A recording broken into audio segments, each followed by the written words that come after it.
All right, so this week is kind of a special episode. We're going to be talking to Ricky from Two Bit da Vinci, and we're going to be talking everything Tesla, kind of a review, a year-end review of how Tesla did this year. Everything from cars to solar to energy. And if you don't know Ricky, Two Bit da Vinci is a fantastic YouTube channel. Ricky, why don't you tell us a little bit about yourself and the channel? Yes, thank you so much, Matt. This is Ricky. For anyone who hasn't seen our channel yet, we're Two Bit da Vinci, and we're honored to be doing a collaboration this week with Matt with Undecided.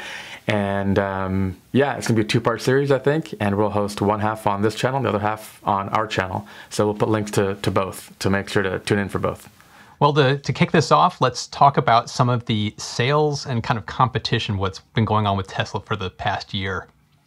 For some of this, like if we look at like things like the Jaguar iPace, the Audi e-tron, the Rivian, Porsche Taycan, which is the most recent one that came out. Right. There's been a lot of competition that's been building up in the EV space. And it's been interesting to see the reaction from the market as well as from Tesla fans. Do you have any thoughts on that, Ricky? Yeah, the first thing I think, you can't deny the effect that Tesla has had. I think Tesla has really showed everybody just that they have to bring their A game. They can't just stick some batteries in the trunk of one of their gas cars and call it a day. It doesn't work. And I think the kind of EV options that we're getting now are starting to become pretty impressive. I think the Ford Mach-E, the Mustang Mach-E, is especially interesting. It's in that crossover segment. Having a young family and about to have two kids, that one really appeals to me. And I think it's really pretty, and the range and stuff is all pretty much kind of in keeping. And I think what Tesla has done is really made people kind of step up their game. Yeah. The Mach-E, for example, is really interesting because if you read on the internet, which is always a dark place to go sometimes, but the comments are either, it's a cool car and it looks really nice, or how could you use the Mustang name? This isn't a Mustang. There's no gas engine, there's no V8, it's 4 doors, it's not a Mustang. But I think what Ford realized is we need every advantage if we want to have any chance of competing with Tesla, and they completely understood it. And I think that move shows you just how much I think Ford is serious about EVs, which is great, and also just how much competition they know they're going to have, especially when the Model Y comes out in possibly a couple of months. We'll talk about that later on. Yeah, I agree completely. I mean, using the Mustang name was kind of a gutsy move on their part to use something that is so beloved and has been around for so long, and to kind of put that out there in the EV space. It shows that they're really kind of they're putting all their chips on the table. They're kind of going all in on this. And yeah, absolutely. I agree with you. I mean, that car is very compelling. It's actually a very good looking car. It has great specs. It looks fantastic. The only thing I'm kind of knock them on is their efficiency. Yeah. Because when you look at like the size of the battery and the range it gets, it's like on the numbers for the range, it looks pretty good. It's like about 300 miles, which is similar to the Model 3. But then when you look kind of like underneath the surface just a little bit, it's got a much bigger battery, and it shows that Tesla's technology still has the lead, which has me concerned around prices, because it's like, how is Ford going to be able to make a real good profit on it if most of the battery pack is just eating up their money? Yeah, so that's a great point. So apples to apples, if you wanted to compare, the smaller battery pack for the Mach-E is about 75.8 kilowatt hours, I think. And that's pretty much the same size as the Model Y. So for that battery size, the rear-wheel drive Mach-E gets about 230 miles, and the Tesla Model Y is going to get 280 miles. And 50 miles is a lot. And that just comes down to Tesla's optimizations when it comes to like aerodynamics and drag. Their subsystems, they have LED headlights, and they take so much care to reduce the amount of electricity required for everything in their cars. And also the motor controller and all that goes into that. There was an over-the-air update recently that made my car that I haven't even received yet faster than the day I bought it. The Performance Model 3 went from 0 to 60 in 3.2 seconds to 2.9, and they get better range and all this other stuff. It's incredible what they've done. And yeah, it's not going to be easy to compete. The Taycan, which we can talk about in a little bit, same story. The range and the efficiency is not as good as you might have thought. And it really does show how far ahead Tesla is. To me, it's kind of funny when you look at EVs before this past year. It's like like the BMW i3, it's like people did these kind of quirky designs to try to get people excited about EVs, but they were only speaking to like the true hardcore EV fan. And it was Tesla that kind of turned things around and was like making cars that are desirable, that everybody wants. And it's nice to see like VW and Ford and Jaguar and Porsche all come out with cars that are looking really desirable. They look really good. But the lack of the technology prowess, they don't quite have it yet. And that's the part that's been interesting to see. It's like they're providing cars that are really cool, but are they going to do well in the market? For me, there's still just a gigantic question mark on that. That's interesting, because you mentioned about Ford's profit margin. You can't just go pricing these cars as high as you want, because, well, there's a Model Y on the table. And if I can have a Model Y, why on earth would I go with your unproven track record and buy something for more money? So that is actually one thing I'm worried about, is Tesla's done so well for themselves and got this little kind of market cornered that anybody who comes in, that apples to apples comparison, people are going to say, if you're close to the same price, I'd rather have the Tesla. So for that reason, if the Mach-E is really, price cut and not really profitable, that's bad news for all of us, because that means that Ford is not going to really want to make more and more EVs. So we need all these companies that enter the market to get a little slice of the pie and have some profit to keep this thing going, because otherwise it can be kind of a one and done situation where they make these cars, they don't really make that much money on them, and they go, you know what, forget it. We'll just stick to what we know until the bitter end and go out with a bang, I mean, that's actually one of the things that I'm a Tesla fan, but I'm a bigger fan of just EVs in general. And I think any fan of Tesla should want these other companies to succeed. Because if we want to transition to electric and we want Tesla to continue to thrive, we need all these EV companies to succeed. So it kind of hurts me a little bit when I see like people just bagging on the Porsche Taycan. And it's like, or bagging on the Ford Mach-E. It's like, no. We need these companies to like step up and do this. We need to kind of cheer them on. I mean, even Elon congratulated Ford on the Mach-E. So it's like, that speaks volumes to me. Yeah, I think the Porsche Taycan and the Jaguar iPace, these are luxury cars. They're much more expensive, and that's fine. There's a market for people who want to buy those cars. The Audi e-tron is another example. And I'm glad that, I've heard sales are picking up a little bit. They're still really low. They're less than 1,000 a month, but that's good, and that's fine. But I think we need to focus on that kind of mass market price range, like 30 to 40, 45, that range. And to compete in that range, it's tough. You have to really have your battery supply like in hand. You have to have like a good price on batteries. You have to have everything else kind of sorted out. And there's going to be R&D costs and other things that other companies are going to have to figure out. But what's scary is I think Tesla's kind of hitting their stride. They've made some optimizations to make the Model Y even easier to mass produce, and they're probably going to have even better profit margins on that car. So yeah, it feels like they're really hitting their stride. 2018 was the year when people started getting the Model 3s in mass, and that was a huge deal. But this year is kind of the year where Tesla, it just feels like, man, even the amount of bad news I hear about Tesla from like detractors seems to be kind of around, a debacle, broken glass on a revealing of a new model. Yeah. Like that's as far as you can kind of criticize them, because they're making money, they're selling cars. So yeah, Tesla delivered almost 100,000 vehicles in Q3 of 2019. So I mean, it's hard to argue with that, right? They're doing it. And then just think next year they're going to be adding the Model Y to that. So it's going to be insane numbers we're going to be seeing over the next year or two.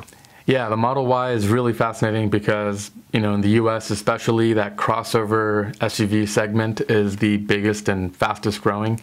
So the Model Y really is probably poised to even outsell the Model 3, which gets me thinking about like their manufacturing lines in Fremont and what they're going to do about just producing these cars, because the Model 3 is already sold out for, 8 weeks in advance and stuff. So you're going to bring another model, and yeah, it'll be interesting. They're probably going to have some challenges ramping up production just like they did for the Model 3, but I think it's going to be pretty smooth. I think they're going to have this pretty dialed in. 75% of the parts are shared between the two models, and they are all in the same factory at the same time.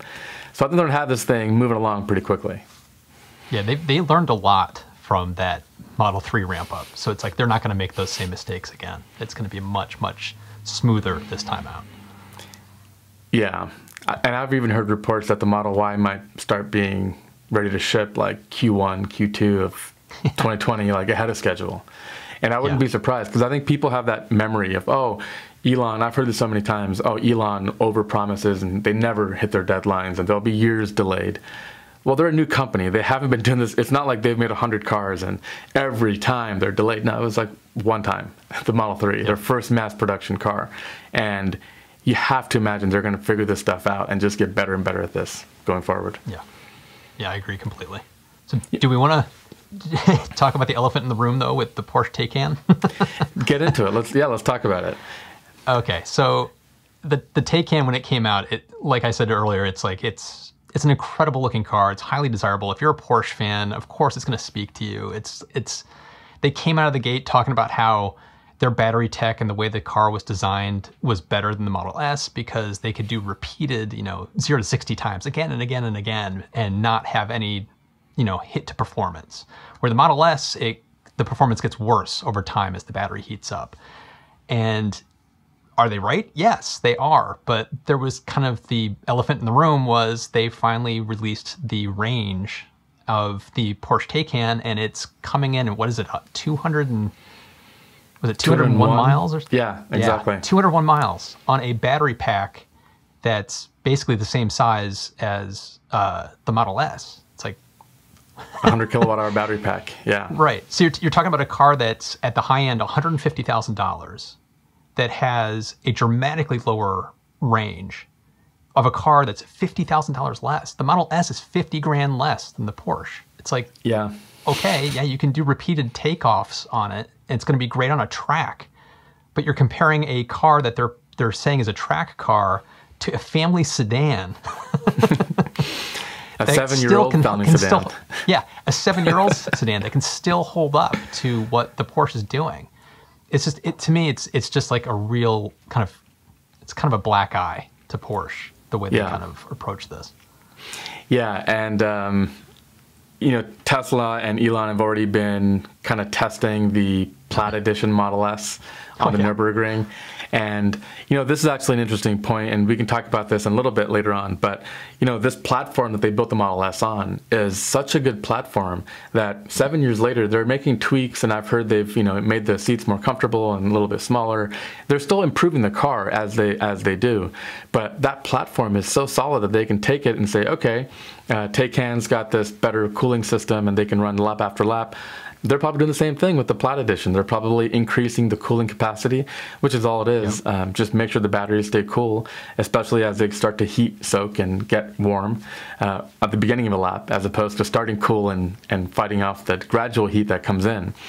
So this platform is so great that they can actually do this. They can just keep iterating on it and keep making new models. And what I'm really curious about is that Plaid Edition. I'm curious what it'll cost. I can guarantee you it'll be cheaper than whatever turbo. Yes. I think it's funny to have turbo in the name. It's kind of like the Mustang, right? There's no turbochargers on electric cars, but Tesla's or Porsche is trying to appeal to their fan base, like you mentioned. Do you like how it looks, by the way? I think it looks pretty good. It's like, I'm not a huge fan of the Porsche look personally. It looks nice, but I've never been a huge fan. The Taycan, I think, it kind of falls into that same bucket for me. I agree. I think I can respect that heritage, and of every car in this world, I can think of no other that has remained unchanged. Like I think it was the 2000s models, they did that little lip on the front headlight and people lost their minds and they went right back to the old circular headlight. But I mean, that car is iconic and it has such a heritage. And I think it's okay. I think they are pretty attractive, but the Taycan, to me, it feels a little rounded. I personally prefer the Model S. I think it's more of a svelte, clean-looking car. But yeah, agreed. It's a very attractive car. It's very fast. But the range is terrible. Yeah, it ties back to my Ford Mach-E comment of everything looks great, like on the spec sheet on paper for 0 to 60 performance and all that kind of stuff. But then as soon as you kind of like, bad pun, but under the hood, it's like it's one of those, oh geez, like what are you doing? 100 kilowatt hour battery that can't go anywhere near as far as a Tesla can. It just shows how much they have to catch up. That's basically what it's kind of just illustrating. And that was always the point people made is, these Teslas are cute and everything, but just wait until Ford and Volkswagen and Toyota are interested. They'll come in and just take this space over. And we've had quite a few data points now of these new entrants, and that's just not the case. I think it's going to be tougher than people think.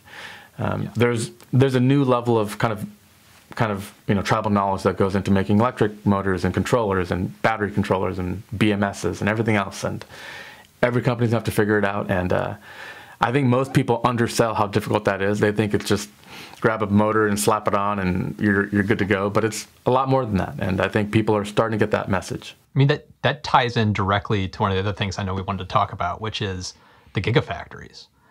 It doesn't matter how good your car design is, or even how good your motors are, if you can't produce the number of batteries that you need for those EVs, or don't have the partnerships to get the batteries in, or the good technology of like batteries that have really high energy density, you're not going to go anywhere.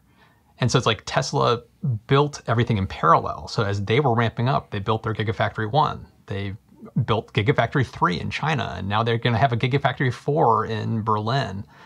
And you look at, there's other reports that have been coming out around, like GM is building its own Gigafactory, which is fantastic. It's great news. It shows that GM is seeing, in order to be successful, they have to have a steady supply of batteries that they need to own and control. So they've partnered with LG Chem to build this Gigafactory, and they're building it out in Ohio, which is great, but it's going to be years before that is up and running.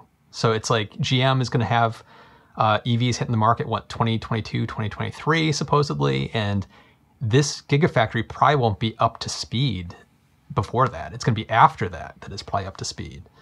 So it's just one of those, as you pointed out, there's a lot more to this than just, when the big auto manufacturers get into this, it's done for Tesla. It's like, no, Tesla has such a commanding lead that we're still looking like 5 years down the road before they kind of catch up to where Tesla is today, which is kind of shocking. That's a really good point. I know VW is partnering and building a plant for their ID3 and some other models. They're going to buy them from LG Chem and Samsung for now and kind of want to build a plant in the future. But, unlike gas cars never got into the business of building their own oil refinery plants and things, it was never that vertically integrated. But in this business, that's crucial. If you're for example, the Audi e-tron, they slashed the forecast for the car. They were planning on projected to make this many, and they kind of cut it down to I think 45,000 a year. And the reason why was battery shortages and battery supply. So you can't just walk in there and say, we'll let everybody else figure out batteries and we'll just walk in and we'll buy them from you. Because the problem there is you're competing with everybody else who wants to build EVs, all the old legacy companies and all the new startups and the Rivians of the world.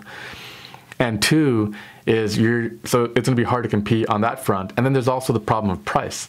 If Tesla is vertically integrating and investing all this R&D into batteries, and they keep driving costs down and potentially driving energy densities up, again, you're not going to be able to compete. If you're buying batteries at $120 per kilowatt hour for batteries, and Tesla is paying $100 now and possibly $80 by the time the Cybertruck and the Model Y and some of the other models come out, again, it's not going to bode well for you. So there is this whole entire vertical integration stack that Tesla has 10 years of an advantage on from everybody else. And that also goes to superchargers. Oh, yeah. that is such a competitive advantage that they've got that often gets forgotten about when people talk about the competition coming in. Is just, where do you charge your Chevy Bolt? Where do you charge your Porsche Taycan? Where do you charge these? Where are the fast chargers? Can you drive cross country and not worry about it? If you're a Tesla owner, you pretty much can drive coast to coast and not worry about finding a convenient supercharger. It's so such true. A competitive advantage they've got. So it's the vertical integration is kind of key to this. It was kind of a chicken or the egg. It was like the story that Elon and talked about how when they sat down, we want to build this car company. We're going to produce X amount of cars every year, which means we need X amount of batteries every year. It also means if that number of people are owning cars, we're going to have a supercharger network. They just thought the whole user experience through, where the automotive industry is very siloed. It's like they don't sell their own cars. They make the car, and then they hand the car off to somebody else to sell it. And then fueling the car is a completely different company from that. So it's like it's a whole bunch of siloed business units that all have their own motivations around what they're doing. So it's going to make it very hard to kind of turn that very slow-moving boat to go down the path of EVs. And Tesla's even offering insurance now, and you know, talk about like you can. That's crazy. Like I kind of see this future where you get like one bill in the mail from Tesla. It's like, here's how much you owe for charging it. Here's the insurance. Here's your car. Here's here's your electric bill. Here's your electric. Yeah, right. Yeah, that's right. Wow. Yeah, they're taking on so many challengers at every front. I mean, it's like I feel like Sun Tzu, Art of War. He would be terrified about what they're doing. It's like you're taking on like huge multi-billion-dollar companies at every front, and they've done it. I don't know how they've done it, but they've done it. And how are the superchargers where you live, by the way? Are there a lot of them? There's a lot in Massachusetts. In fact, there's one that has like 10 stalls that's less than a mile from my house. Nice. Yeah, the East Coast is where most people live. I'd imagine you can drive anywhere without really too much concern about that. Up and down the East Coast, they're everywhere. Yeah. Like if I drive into New York City a lot to visit my brother, and like going into New York through Connecticut and all the way into the city, it's like there's just chargers everywhere. That's amazing. Yeah, I think it's the same in California, and I've heard from viewers or commenters that like where they live, there's only one in like an entire couple 100-mile range, and I understand that, but given time, like they're building them at a breakneck speed, and they're building them all around the country and stuff. So, and around the world, really. I just heard there's plans to extend it into Mexico and other countries. So, I mean, imagine you can drive from like Baja California to Alaska probably without having to ever worry about how you fuel your car. Yeah. And I think that has been the biggest detractor, has been the range anxiety. This idea that would I make it, what would I do? And they've pretty much all but taken that out of the picture. I've been watching a lot of YouTube videos of people taking road trips on their cars because I'm waiting for mine. I bought a Model 3. I hope to get it like in the next week or two, before the new year, I've heard. But the first thing we want to do is we want to go from here in San Diego to Las Vegas. They have a V3 supercharger, the 250 kilowatt supercharger. So I'm curious how that goes. And then like the Hoover Dam, Grand Canyon, and then maybe through New Mexico and come back home. And I want to do this, and I can't wait to do it because it's an adventure. It's something new, right? I mean, I see that as not a bad thing, but as a kind of a cool thing. I have a gas car. I have 2 gas cars. I have no desire to do that trip with those cars. But the minute I get that Tesla, I can't wait to do that trip. And I want to make videos and cover it and stuff. But yeah, I think that's really not the concern that most people think it is, especially when you consider that a road trip you might do a couple of times, but by and large, you're just driving 20, 30, 40 miles around the house, around your neighborhood, and it's no problem at all, Yeah, I also find that funny about most Tesla owners, when they get their car, tend to do that. Like I did it too. It's like I got my car, I was immediately like, okay, I got to plan a road trip, and I'm going to go somewhere I've never gone before just to see what it's like. And it's like, so I took this long road trip through the mountains, through Vermont, and like, it was fantastic. But it's just amazing. Funny how like, once you get your first like EV like a Tesla, it's like you want to push it and see what it can do. Yeah, and not to mention the speed and everything else. I have to try to control myself and not try to get any speeding tickets. But yeah, it's going to be such a blast. So Matt, you want to talk about some of these achievements that they've been able to claim here, especially for the Model 3, and some of the cool acknowledgments from the car industry at large? Yeah, they've been winning a lot of awards. I mean, they're up for a Car of the Year from Motor Trend. They just won a Car of the Year in Norway, which isn't too surprising because Norway is just such a EV-centric country anyway. Right. But they just won Car of the Year there. They won, was it the Golden Steering Wheel Award in Germany, right, which was fantastic. And wasn't it the head of VW that was there with Elon? And he was basically admitting, like Tesla's blazing a trail. It's like, it was kind of crazy to see the head of another company like VW basically kind of like bowing down to saying, yeah, Tesla's got this. It's been fantastic to see all of these awards that they're getting. It's like the recognition was kind of like lagging, but it's been interesting to see this year how it's kind of catching up to Tesla with other companies and other awards. The accolades are kind of finally landing on them. Yeah. Where before it's been all criticism and all the Tesla queues Right. and the short sellers just trying to bag them down. And it's like, it's completely changed now. Yeah, it's funny how quickly that happens too. And the Germany award I thought was interesting because the timing was around when they announced that the Gigafactory 4 is going to be in Berlin. And that's surprising because Berlin is a very expensive place to have a plant. It's, the labor rates are very high, but there's a ton of automotive know-how in that country.